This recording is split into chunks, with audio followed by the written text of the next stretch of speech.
If you are like I was up until a couple of years ago, I can hear you thinking, you know what, man, that whole training thing in Football Manager, that's not for me. It's too much work. I'm going to leave it at my assistant manager. Let him do his thing. Well, I am here to tell you, A, you are wrong. It's not that much work if you put all the pieces into place. It's actually quite a simple job to maintain everything. And B, you are missing out on one of the most beautiful and fun parts of Football Manager, and that is getting your players to reach their full potential. My name is Jochen aka Leyodemus, and in today's video I will show you my tips and tricks and my experience in setting up the whole of training in Football Manager. I will be covering mentoring, individual training, and team training. It's gonna be a lot of information, so kick back that seat, grab a big bowl of popcorn, and let's do this. Little disclaimer before we start, I am not pretending at all to be an FM guru who will give you a golden magic key to guaranteed success with every player at every club. Get that out of your system. That is also not my intention by any means. In this video, I will be using the team that I currently manage in my main FM21 series Stuttgart über alles. A link should be here somewhere. I've also put a link in the video description if you want to check it out later. And while you're at it, guys, if you are enjoying what you see, if you like what I'm doing in my videos, don't be shy to show me some support by liking the videos and by subscribing to my channel. Give that notification button a good old whack, and you won't miss a single video that gets dropped. Now let's start with mentoring. It's quite simple. You will want an influential player with a good personality and some decent player traits maybe to pass on all his wisdom and knowledge to the young players at your club. It seems pretty simple, but there are some things you really have to consider here. If we have a look at our hierarchy at Stuttgart, you can immediately see that we have two team leaders, Didavi and Jack Wilshere. Probably if I let my assistant manager create those mentoring groups, they will function as a mentor, and I'm okay with that, but let's have a closer look. So if I go to my training screen and to my mentoring tab, ask assistant to assign, yes please, this is how he has set things up. And as I predicted, at the bottom here, mentoring group 4 is Jack Wilshere and 3 very young players. And mentoring group 5 is the same thing with Daniel Didavi. Now the group with Jack Wilshere as a mentor is a textbook example of a very good mentoring group. Why is that? Well, Wilshere is the only one with a significant influence on the group, which is awesome. That's what being a mentor is all about. And the 3 other guys have a significant effect from the group, so they will in fact learn the stuff that Wilshere teaches them. For Didavi's group, it's pretty much the same thing. He is the only one with a significant influence on the group, and his pupils, 2 of them at least, have a significant effect from the group. You only have Renier, this guy here, who only has a light effect from the group, so he will pick up some stuff, but not as much as the other 2. Now there is a reason why the personality column has been added to this screen. It is very important that even if you have a very influential player at your club, that he has a good personality. If you want more info on positive, neutral, and negative personalities, check out this website. Everything is explained there. Thank me later. Because even if you have a very influential player, he has a bad personality, do you really want him to be a mentor? Because you can, and it will probably be the same setup as it says here, but is it ideal? I don't think so. So keep an eye out for personality. It always has to be a positive personality in your mentor. Personality is also one thing that will be passed on to the pupils, because if you have a totally slacking 16-year-old wonder kid coming in, he will be affected in a positive way if your mentor's personality is positive. A second thing that is passed on are player traits. Now, you don't see it on this screen, but let's just have a look at Jack Wilshere. He has a couple of player traits, as you would expect. Gets forward whenever possible. Good. Plays 1-2s. Awesome. I could go on, but if we check the bottom here, he avoids using his weaker foot, and as you can read right here, even if the situation would benefit him using his weaker foot. So I am not sure that is a super positive trait, but unfortunately you can't choose which trait will be passed on. So just know that he will pass on, maybe he won't pass on anything. It won't always work, just so you know. But chances are that he also will pass on his negative traits. So as I mentioned, the two bottom groups, I am absolutely okay with that. I wouldn't change a single thing, maybe remove Renier from the last group, but we'll leave it as it is. But let's have a look at the first three groups, shall we? Because our assistant manager in mentoring group 3 thought it was appropriate to put together 4 influential players in one freaking group. The result of that is I don't even care about the personality, but look at these two columns, man.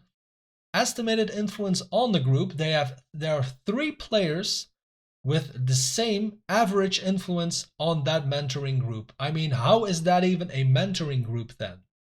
I know. Estimated effect from the group, none,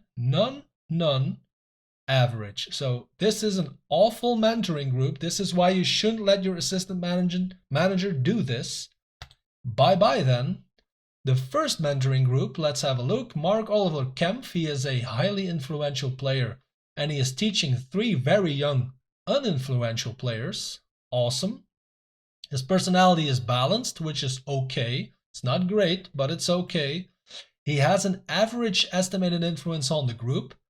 Also not ideal, but still okay, because his three pupils have a significant effect from the group. So this first group, also okay with me.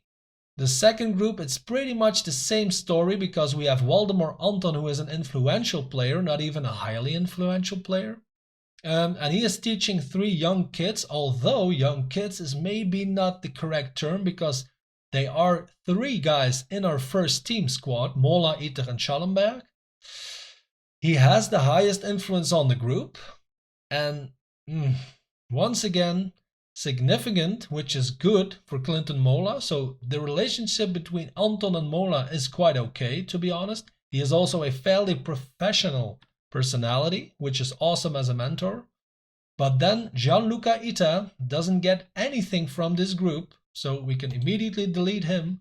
And also Ron Schallenberg only receives a light effect from the group, pretty much the same story as Renier in the 4th group. A couple of random facts you may or may not know about mentoring. The position on the field of these players does not matter one bit. It is purely a mental thing. It is knowledge being passed on from mentor to pupil. The position on the field does not matter at all. Fact number 2 is you will get an extra bonus if all the players in one mentoring group are also in the same social group. You go to Dynamics and to Social Groups, you can find it right here. In an ideal world, everyone is in your core social group. I have never seen that happen in Football Manager. It's not a big thing, but it's just an added bonus if everyone from within one mentoring group is also in the same social group. So guys, to summarize, I would say that, for example, if you have a lot of very influential players at the club, but none of them is a good mentor because their personality sucks or they only have negative player traits, do not, I repeat, do not use mentoring. You will only badly affect young players, and that is the opposite of what the actual goal is of mentoring. So to conclude the mentoring chapter, I have 3 tips. Find suitable mentors and base your decision on influence, personality, and player traits. Second tip, make sure that all the pupils in your group do have at least an average effect from that group, because otherwise you might as well just exclude them from that mentoring group.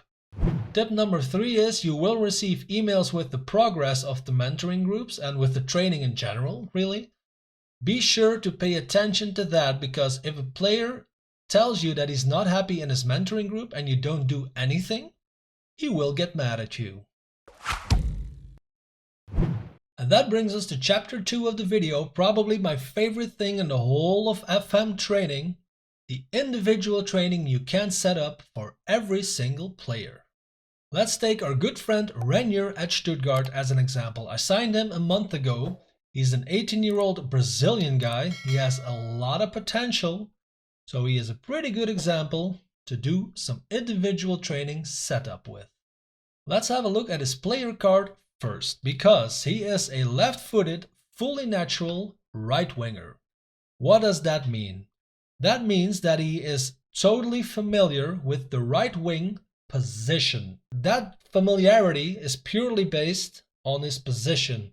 It doesn't affect his role. There is no such thing as role familiarity. We have position familiarity, which is the colors that you see on this little pitch here, and we have role suitability, which are these star ratings.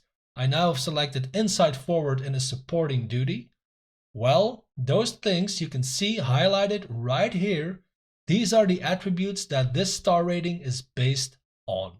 That's it. He is equally familiar for all these roles. There is no role-specific familiarity. Very important. Because I often hear the question, is it A, possible, and B, worth it to try and train a player into a totally new position that he is completely unfamiliar with? In the case of Renier, hell to the yes, because, bear with me, if you don't do anything, it will be like this for every player. It will say playing position, which is basically literally the position you last played him in or that he last played on the pitch. You will train those attributes for that position and that role. Now, let's have a look, shall we? If I change this to attacking midfielder, winger because he's left-footed, let's choose support. You can see that he is now totally unfamiliar, ineffectual even, on the left wing position. I guarantee you, for a couple of reasons, that we could successfully retrain Renier to be a very successful left winger. Because A, he is very young, well, he's 18, which is very young. He has a decent determination, which means he probably won't complain as quickly about, hey man, why are you training me in a position I don't know? Probably won't happen that quickly with this guy. And he has a lot of potential, so is it worth it? Absolutely. If that means within a couple of years I have a decent left winger, yeah. Now, of course, if you want to do that, if let's say I actually want to retrain Renier as a left winger, this is a good start. But what is way more effective is to actually play him in that position. And I know that if you're going to play him in the first team squad on a position that he's totally not familiar with, a lot of guys, including your assistant manager, are going to quite look at you like, what the hell are you doing? So it might be an option, since he is 18, to give him a whole bunch of under 19 games in that very position. Chances are you're going to have to manage the under 19 squad yourself, but hey, that's what it takes. Because the combination of actual playing time in a position and individual training, pure gold. So guys, if you actually want to do that, that is pretty much how you tackle it. It won't always work. If a player has lower determination or has a poor personality, he might start complaining, and then you either have the choice or you just keep on pushing him or training him into that position, and he will get madder and madder at you. Or you give in and you simply give him another training to do. Now, I know when I signed this guy, I said literally on camera, I'm not using wingers in my system, so I'm going to retrain him as an attacking midfielder as a number 10 position. What I actually mean is, because I've scouted him, I knew that he was already competent as an AMC, so that leap is much smaller than to retrain him as a left winger, of course. So what we could do is simply say, okay, attacking midfielder, I don't know, I'm just gonna pick one, attacking midfielder, attack, bam. And that's about it. By training him, since he is already competent, even without playing him in that role that much on the pitch, we will see results. It's as simple as that. So now that we have decided in which position we are going to train him, let's have a look at those things called roles and duties, shall we?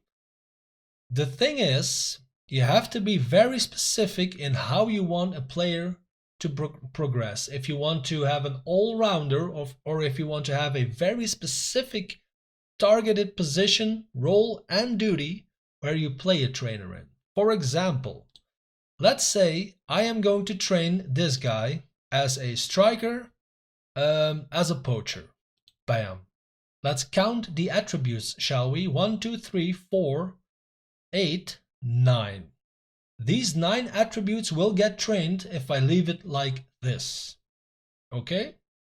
Let's change this to a striker, same position, as a complete forward on attack.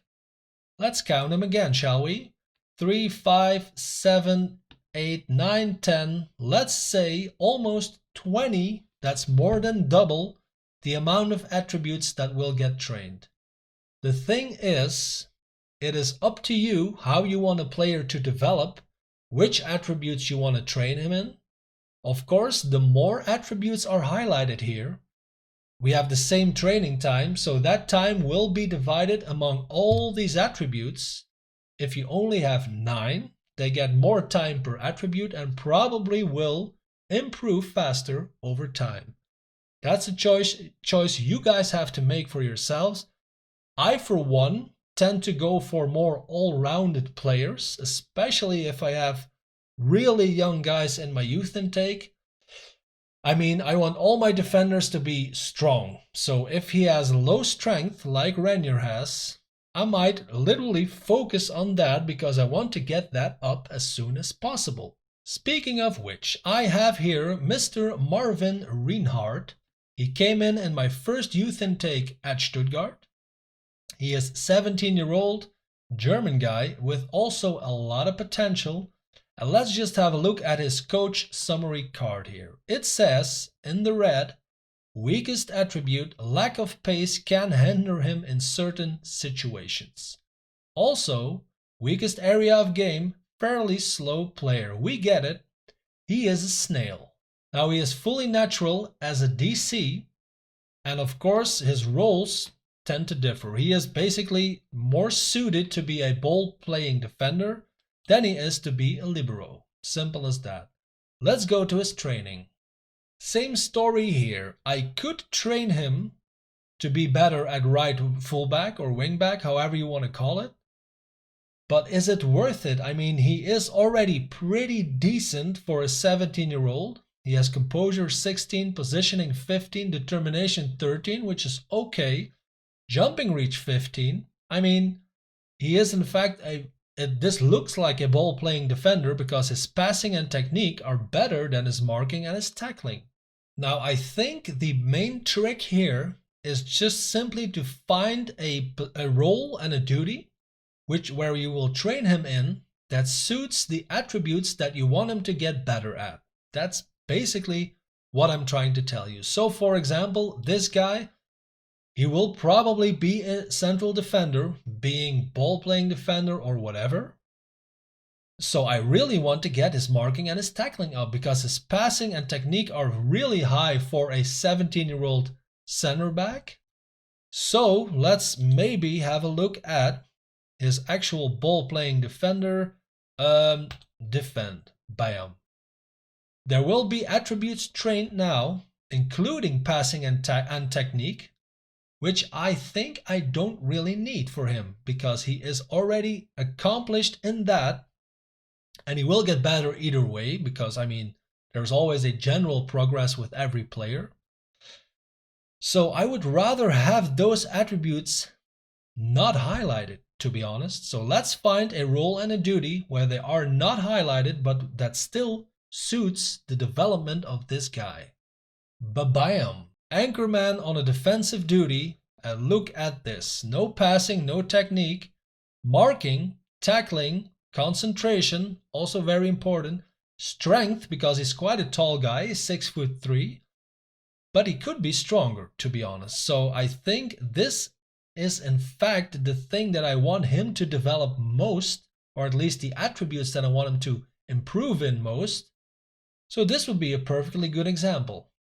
So in short, don't always follow the logical path, because in that case I should have simply gone for ball playing defender on the defend role, bam, and that's it.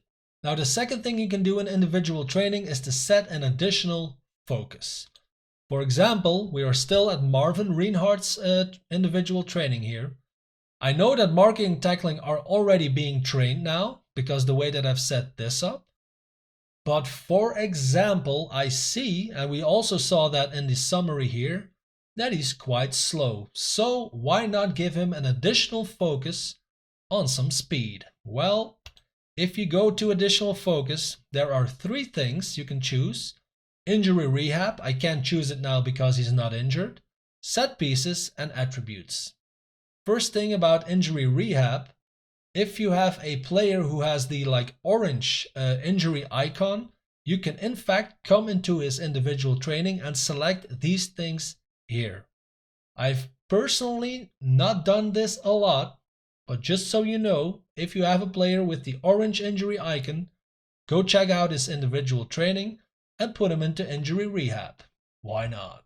But for this guy, like I said, I want to have quickness. If you hover over these things, you can see the attributes that will be affected if you choose it. We'll go for quickness, bam, and now you can see highlighted in blue that acceleration and pace will also get trained. So I think, to be honest, for this guy, maybe only heading is missing. I would really like that too. Same story, I should go back, check out the other position roles and duties that are available, and just come to a consensus with myself to choose the exact attributes that I want this guy to be better at. By the way, in each individual training screen, you will have a training report at the bottom. You can even choose who you want it from. But for the love of God, read it, because if a player is unhappy with his training and you don't do anything, no bueno. The final thing you can set in the individual training screen is the intensity. In short, for the love of God, leave it on automatic, and I'll tell you why. I could set this to double intensity because, he's a young player, he's in my under 19 squad, they have 1 game a week. What could possibly go wrong? Let him train double as hard because I want to get these attributes up as quickly as possible. I get that, but then the game does not care if Mr. Marvin is just coming back out of an injury, has just played a game, has just had a terribly rough training session, and his fitness condition level is like 50%. The game does not care if you set this to double intensity. It will treat every single training session and set it to double intensity. If you leave it on automatic, you can go to your training screen, to your rest tab, and all the way at the top here, for each fitness level or condition level, however you call it, you can set an appropriate intensity, and the game will automatically set it for each training session by taking into account the fitness level at that moment of the player. So guys, to conclude the individual training chapter, once again, 3 tips. Tip number 1, there is a big difference between position familiarity and role suitability. Take that into account when you set up the individual training for each and every player. Tip number 2 is be creative and think out of the box when you set up the individual training for your players. Like I did with my ball-playing defender, I ended up training him as an anchorman in a defensive role just because it suits the attributes that I want him to get better at as soon as possible. Third and final tip as far as individual training goes, if a player is unhappy, and you will know it because you get emails, you can check his progress in multiple screens. If he is unhappy with his training, for the love of humanity, act. And now we have reached the third and final part of this video, the thing that should bring everything together. And I know this was the part that I dreaded most up until a couple of years ago, the team training. A first very important thing in this overview tab in the training screen is your primary trained tactic. You can simply choose which tactic the team should focus on while doing the training. So probably you want this, let's say 50-60% of the time to be your main tactic if you have one. Like I do with Stuttgart. My main tactic is, for example, this one. Most of the time it will actually be selected here, but of course I also want my team to be familiar with my other tactics. You can see it right here, familiarity. We are still in the beginning, we are still in preseason actually, so it is quite normal that they are not fully familiar with any tactic, but if you hover over it, you can see in the left hand corner that it still says, "Mwah, you should do better at, for example, the mentality." It's competent, but it's not fluid already. So keep that in mind. You can switch this around every month if you want to simply keep the familiarity with each tactic on point. While we are at this screen, a couple of very important things, of course. The training happiness. You can already see that some players are not that happy with the current training. Listen to this. For the love of God, listen to this, because players will be really unhappy and will start complaining and will start a ruckus in your team, which is not good. You can also see the training performances. If you have a player who is in this worst list every single week or month, there is probably something wrong and it probably needs some tweaking. So you can always keep an eye out for this, go into that player's training, see what the problem is and fix it. Another important thing is the medical center tab here, because that will tell you which players have a higher risk of injury. If you click on it, you can see why. For example, this guy, Sandro Tonali, awesome midfielder, he has a heavy match load, but it is still pre-season, so it is quite normal in my opinion. But if it stays like this for the entire season, something needs changing. Now, before we dive into the actual team training calendar, let's have a quick look at units, because this is pretty straightforward, but nonetheless quite important. The most obvious unit is, of course, the goalkeeping unit. All your goalkeepers are by default in here. The same goes for the defensive unit. All your more defensive-minded players, according to Football Manager, are in the defensive unit if you start up the game. Now, for example, I have Aurel Mongala. He is a box-to-box midfielder. I also use him in that position, role, and duty. So, a box-to-box midfielder, box-to-box, he has to do defensive work and attacking work. So it is a very normal thing that I, from month to month, switch him between the defensive unit, boom, and the attacking unit. I'm not saying I do this very often, but just know that it's possible. Another thing you can do is add under 19 players to train with the big boys. As I did with, for example, this goalkeeper. He has a very high potential. He is in my under 19 squad per definition, but I have added him to the goalkeeping unit in my first team. I did the same thing with the defender we already saw, Marvin Reinhardt. He is in my under 19 squad, but he is joining the big boys for the training. One thing to consider though, if you add under 19 players to these units, they will actually follow, of course, the training calendar that you have set up for your first team. They not necessarily have game days on the same day as your first team. So for example, if you have a game on Saturday with your first team, that under 19 player is not in that squad, he won't be joining in the game. He will literally do nothing that day, because that day is reserved for the game. There is no game for him, so he has a rest day. Keep that in mind. Also the other side, if he has an under 19 fixture coming up, he won't do the training that is foreseen in the training calendar, but he will play that game. If the next day is a very high intensity physical training day, he will still do that. So keep that in mind if you add under 19 players to these units. And now, boys and girls, the fun stuff begins. If you want, you can create your custom schedules like I did here. For example, I have created a schedule with one game Saturday, meaning with this training schedule, the game we have foreseen is on Saturday.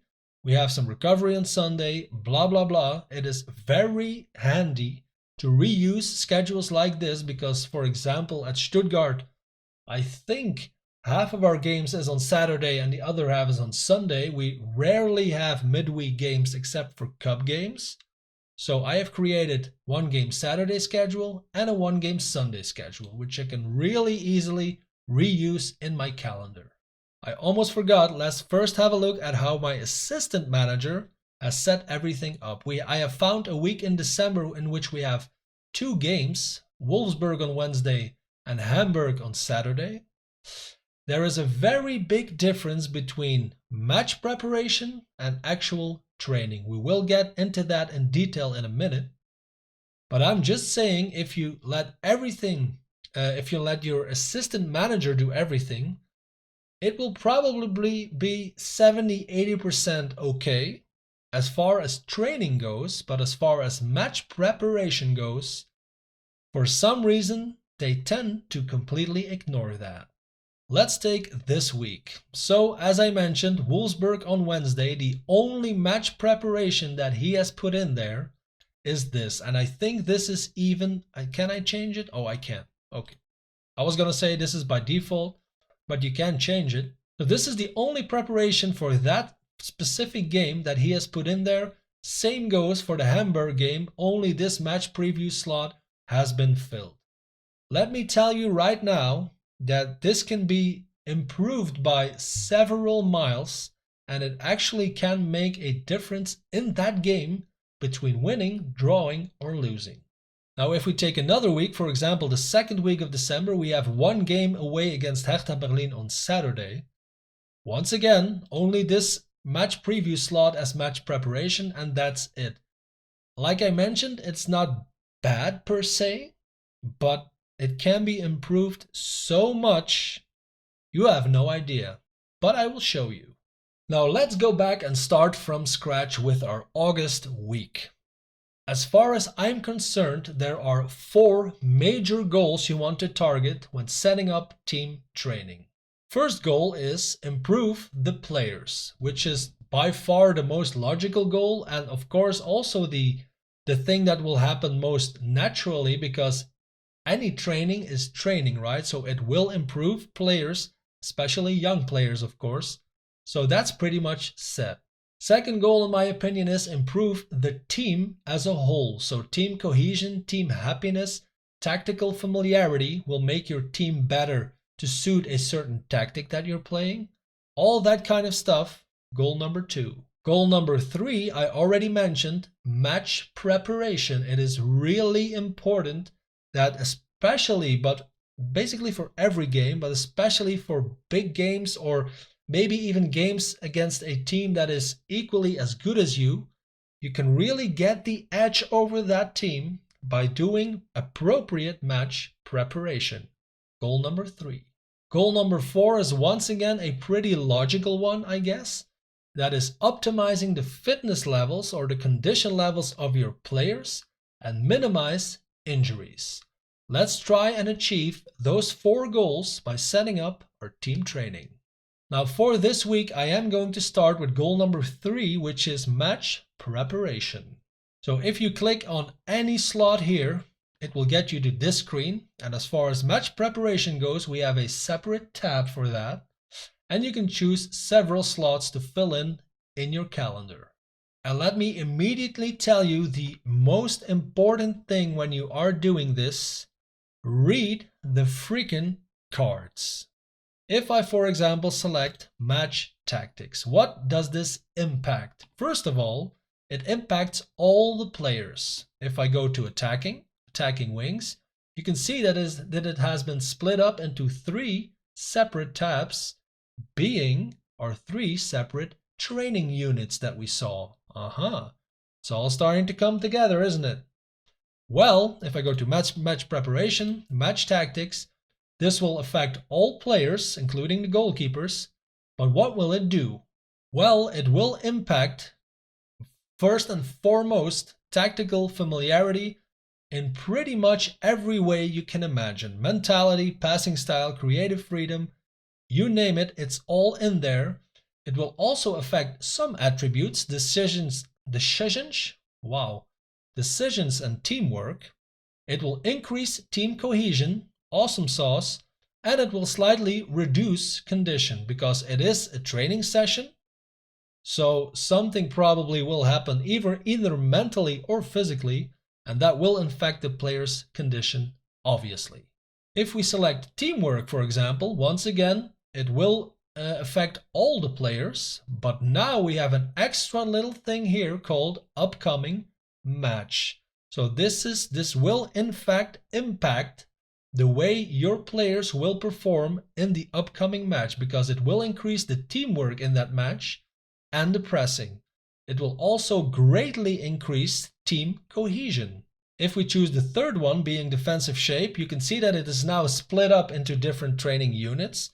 60% of the impact of this training session goes to the defensive unit because you will train them for the upcoming match in defensive positioning and marking. I think it is pretty obvious that if you are playing a stronger team in a certain game, this is an ideal training slot as far as match preparation goes. The exact same thing can be said of the fourth one here, attacking movement, but of course now your attacking unit will get 60% of the impact instead of the defensive unit. You will train your attacking unit in additional attacking movement and passing for the upcoming match. So you're getting this if you're playing a weaker opponent. This might be the training block for you as far as match preparation goes. By the way, this is session 1, session 2, and an extra session. To be honest, I tend to cram as much training sessions into 1 week as possible. I almost always use every single slot available, and you might argue, will that not overdo the team as far as intensity goes? Well, as long as you keep your intensity to an acceptable level, I don't see the problem. Also, I have never had anyone complain that my training is too hard, because I would think if I just fill in every slot and they're not happy with it, they should tell me, right? Never happened, so until someone tells me otherwise, I will keep doing that. Now, if you click on the day after a game, which is here, and you go to match preparation, what's this little ditty? Well, this only, because if I click here, you can see that it is gone. It's not there. It's only in the days after a game, but it is a so important slot, man. Match review. A session dedicated to analytically reviewing the previous match. It will once again affect all the players. It will improve the tactical familiarity and it will increase team cohesion. And it has no intensity. After every game, put in a match review session. And besides that match review, also get in a recovery session. As you can see, it affects all players. Injury risk is greatly reduced because you can see it right here, man. A game day is the most intense training you can get. So put in a recovery session, a rest session. That's most of the time if you play an away game, you can't even alter this slot. It will be on rest or travel, which is pretty much the same thing. But I highly recommend that you put it like this on every post-game training day. So I've done the same thing for the post-game day after the Augsburg game. And as you can see, all I have left for this week is my Monday. If we should have a game on the previous Sunday, which I don't, I can see it right here. This would also probably be, should we have had a game on Sunday, this would probably also be match review and recovery. And that's it. That's my training week for that week. Now in this case, I would probably go for something like, we have 2 games in a week, so I don't want any heavy intensity sessions. Let's go for extracurricular, team bonding, and community outreach. Once again, read the freaking cards. It focuses on all the players. It impacts teamwork attribute. Team cohesion slightly increased, condition slightly reduced. I mean, you can see it here by the intensity. This will not do anything as far as condition goes, but it gets your team closer together, which was one of our 4 goals.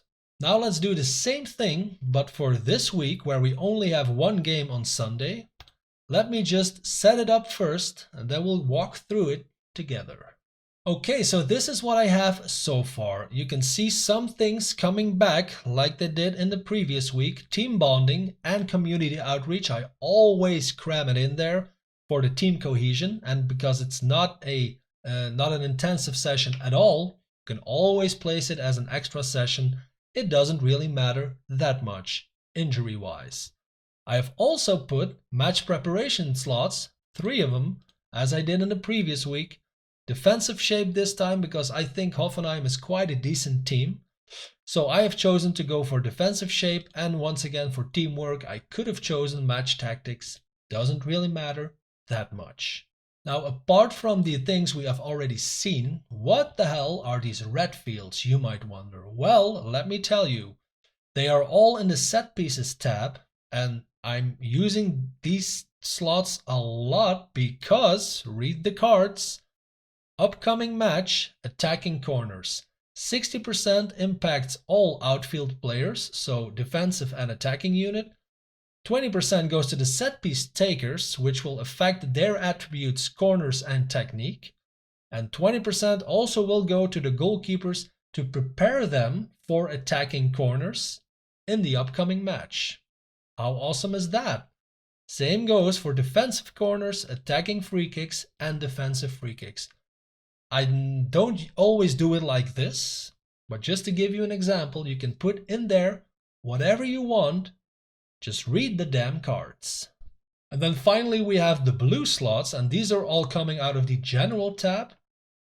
I simply use them a lot because if we click on overall, it's focusing on all the players, so there's no distinction between the units, and it impacts pretty much every attribute that you can think of. So it is literally an overall training. I mean, sometimes it can be simple, right?